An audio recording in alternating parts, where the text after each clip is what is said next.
Chief Chris Kyle, a Navy SEAL, is officially the most lethal sniper in U.S. history. 5 Bronze Stars, 2 Silver Stars.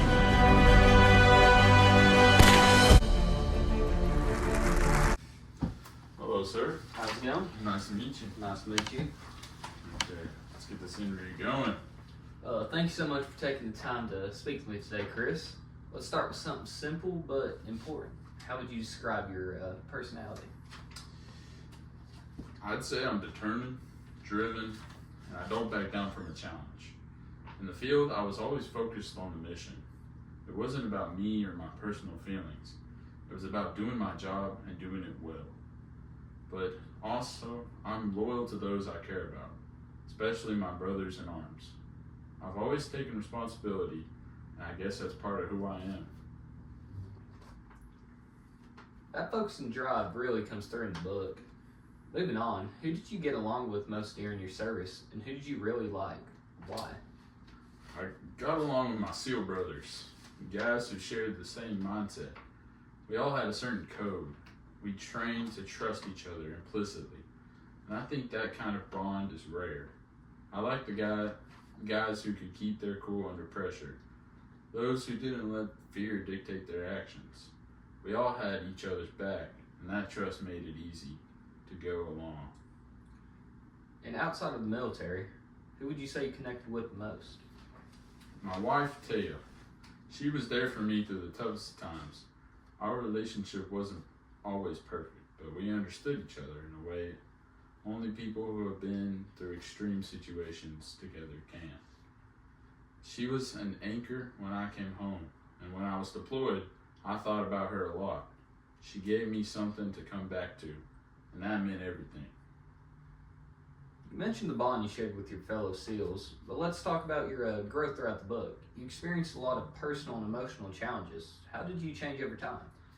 In the beginning, I was just a guy doing his job, trying to make it through. I didn't really think much about the emotional toll it would take, but as I kept deploying, I realized I wasn't the same person anymore. The longer I spent in combat, the harder it was to switch off when I came home. It was like living 2 lives. There was a point where I had to come to terms with that. I had to face the fact that war had changed me. That must have been incredibly difficult. What kind of conflict did you find yourself facing, both on the battlefield and at home? Well, the most obvious conflict was always the war itself.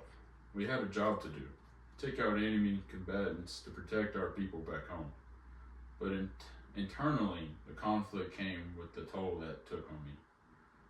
I started questioning who I was outside of combat. When I came home, I just couldn't flip a switch and stop being a sniper, stop being a soldier. It wasn't that easy, and I had trouble connecting with normal life, with the people who hadn't seen what I had seen, and that put a strain on my family too. What would you say were some of the key lessons that you learned throughout this experience? Lessons that readers can take away from the book? The biggest lesson I'd say is that loyalty and service to others are the highest calling. In combat, I learned that your purpose isn't about glory or fame. It's about making sure the guy next to you comes home. That's something I carry with me even now. And another lesson is about the cost of war, physically, mentally, and emotionally. You can walk away from something like that. You can't walk away from something like that without it affecting you. But through all the struggles, there's strength in facing your demons head on. You don't get to choose the cards life deals you, but you can choose how you play them. That's incredibly powerful. Could you share a quote from the book that you think really highlights all these lessons that you've had to face? Sure. One that sticks with me is from the chapter when I'm reflecting on the toll the war has taken on me and my family. I had to accept that I couldn't change the past. I couldn't fix everything, and I couldn't bring back the lives lost. But I could make the most of what I had left for my family and for myself. That quote sums up the eternal conflict I had to deal with. It's about making peace with the things you can't change and finding a way forward, or to move forward, even when the weight of everything is on your shoulders. Very profound insight, Chris. To wrap things up, what do you hope readers take away from your story? I hope readers understand the realities of war. not just the glory and the heroism, but also the pain and sacrifice. The real lesson is about resilience. We all face challenges in life, and it's how we handle them that defines us. Whether you're on a battlefield or just trying to get through everyday life, the ability to keep going, to keep serving those you love, that's the true strength. And that's something everybody can relate to. Thank you, Chris, for meeting me today. Yes, sir. Pleasure getting to know you a little bit.